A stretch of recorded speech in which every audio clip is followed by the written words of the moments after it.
nounou vous dit qu'elle ne peut pas partir de chez vous parce que son mari, votre époux, votre compagnon a décidé que elle doit rester là et elle vous rappelle qu'il a dit que c'est lui qui décide qui part ou qui reste à la maison et elle vous dit qu'elle ne partira pas. Bonjour, comment vous allez? Moi, ça va bien. J'espère pareil pour vous. Si ça ne va pas, je vous assure, demain est toujours un jour nouveau. Ça va aller. Je vous assure, ça va aller. Voilà comment Teresa, l'épouse, rencontre Célia. Voilà, en fait, la maman de Célia habite un petit arrondissement de la ville un petit arrondissement de l'ouest de Cameroun. Et c'est là-bas que Teresa a grandi. Quand elle rencontre la nounou, en fait, qui m'appelle, elle a 25 ans, voilà, elle vient d'être fiancée et elle vient d'accoucher, en fait. Elle va donc voir sa maman pour lui dire, voilà maman, j'ai besoin d'une nounou, c'est difficile pour moi d'aller à l'école, de vivre avec mon fiancé, parce qu'elle a fait le mariage traditionnel en Afrique. Quand vous l'avez fait, vous êtes marié traditionnellement. Mais Célia est assez jolie physiquement. Elle a attendri la maman de Teresa qui voit une jolie petite jeune fille qui se promène comme ça, qui demande si elle peut aider et voilà, et qui ne va pas à l'école.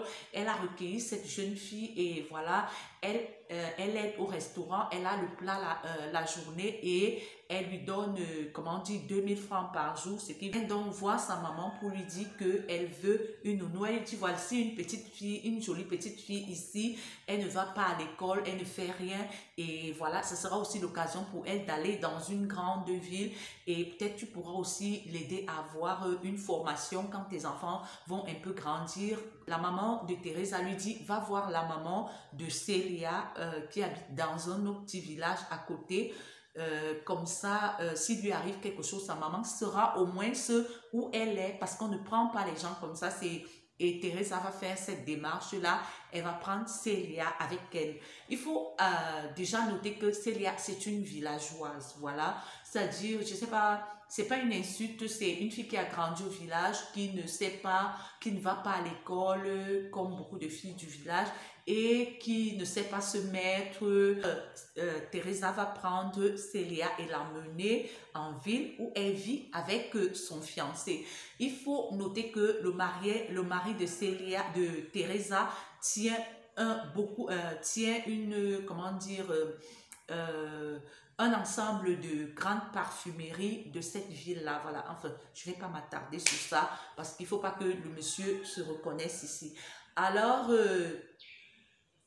elle amène Célia chez elle, voilà, elle accouche, Célia l'aide et autres et tout.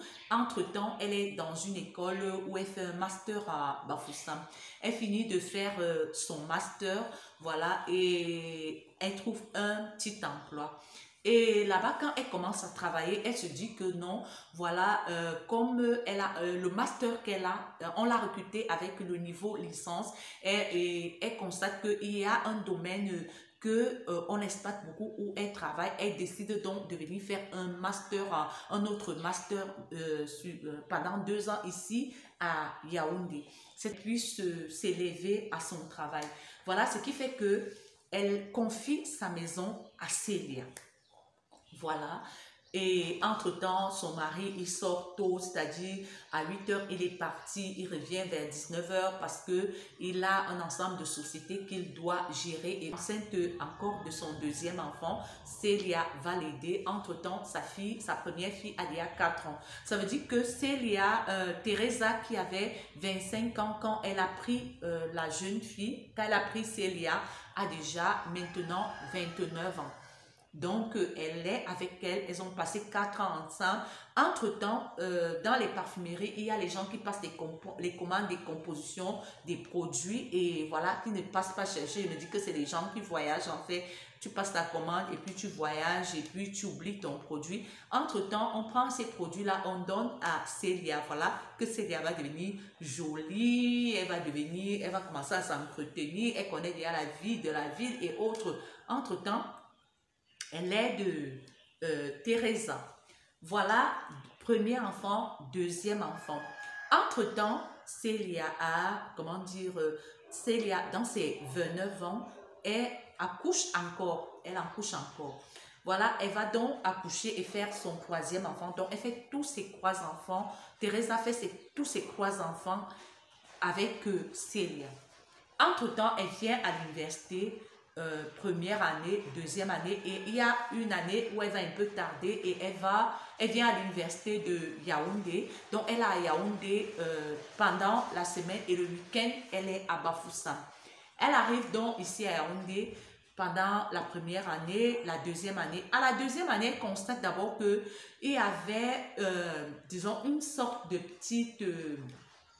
de chambre en bas de l'escalier au garage. Elle constate que son mari est en train d'arranger le petit endroit là. Comme c'était comme un magasin, avant il gardait le matériel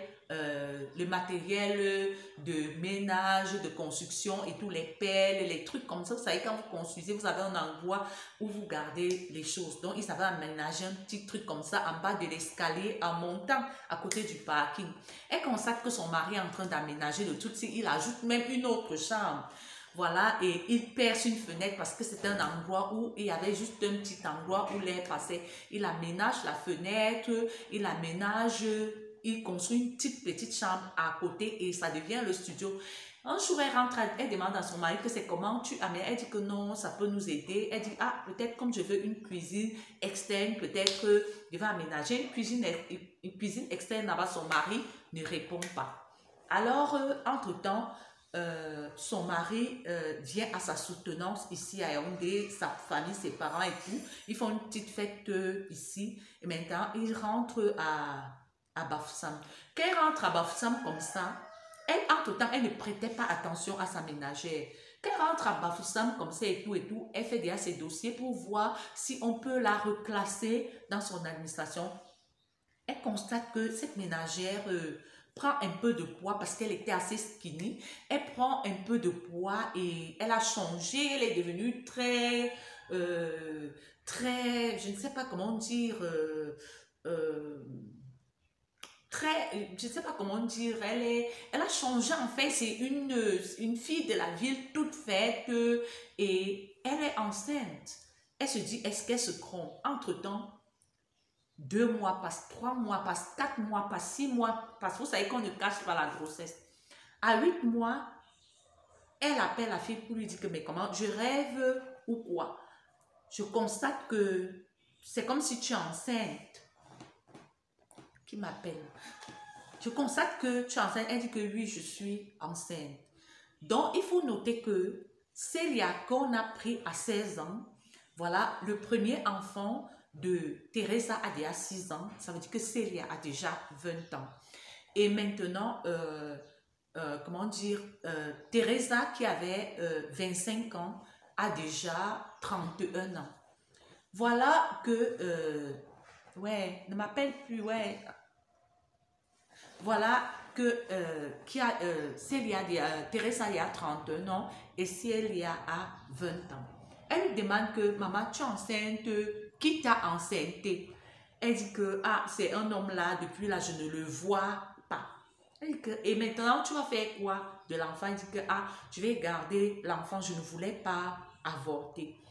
Alors, elle se dit que comme elle avait des économies à elle et que cette fille l'avait déjà, Célia l'avait déjà beaucoup aidé, en fait, qu'elle allait faire aider Célia à faire la layette et lui trouver un fonds de commerce pour que peut-être ça l'aide au village là-bas. Et si un jour elle veut revenir en ville, qu'elle vienne avec elle parce qu'elle était déjà comme une petite sœur pour elle, puisqu'elle avait d'abord travaillé avec sa maman et elle avait souvent eu à rester avec elle aussi quand elle était à Tchang, avant d'arriver à Yaoundé, avant d'arriver à Bafoussam.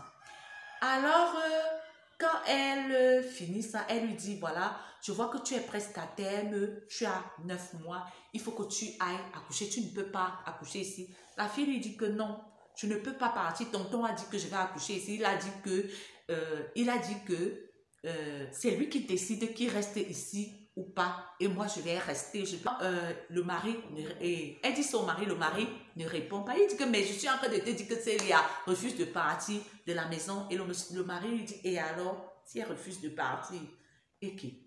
Il dit que, mais comment, c'est quoi cette histoire? Elle prend feu, elle va entrer dans la chambre de Célia, elle lui dit, voilà, tu vas partir de chez moi, voilà, machin, machin, c'est moi qui décide qui reste chez moi ou pas. Comme elle était le genre, la fille constate que Célia la bouscule. Célia lui dit, laisse-moi tranquille, c'est comment ton père n'est pas polygame, n'est-ce pas, ton père a 2 femmes, c'est comment ton mari m'a dit que, tonton m'a dit que ton père a 2 femmes, c'est comment, hein? Donc, toutes ces années, si moi je garde tes enfants pour rien et tout, machin truc, maman, il faut noter que la fille a changé, elle est devenue claire, elle est devenue nyanga. Pour vous dire qu'on peut aller prendre une fille dans l'arrière-village, là-bas, ne méprisez jamais une femme. On peut aller prendre une dernière fille là-bas, dans un arrière-village là, c'est-à-dire qu'elle est bizarre, elle est plus. On l'amène à la Maison Blanche, je vous assure qu'elle va s'adapter. Elle sera, vous n'allez pas reconnaître. Et qui? Et ça commence à chauffer et tout. Et puis le mari dit qu'il ne veut pas les bruits et tout. Alors, la fille, si va au village, elle va voir la maman de Célia. Et la maman de Célia, elle part voir la maman de Célia. La maman de Célia lui dit que c'est pas elle qui décide de la relation de Célia avec son époux. Donc, c'est à son mari de résoudre ça. Elle dit, quoi? C'est ce que tu me réponds? Entre-temps, comme Teresa était avec sa maman, elles sont rentrées en ville. Elles sont maintenant allées voir la belle-mère de Teresa. Tu fais le master ici, tu as le master, tu pars aussi à Yaoundé pour aller chercher. C'était pour les diplômes de quoi? La fille, elle veut rester te remplacer. Tu veux que je te dise quoi? Maman, elle a pleuré. Elle rentre sur Yaoundé.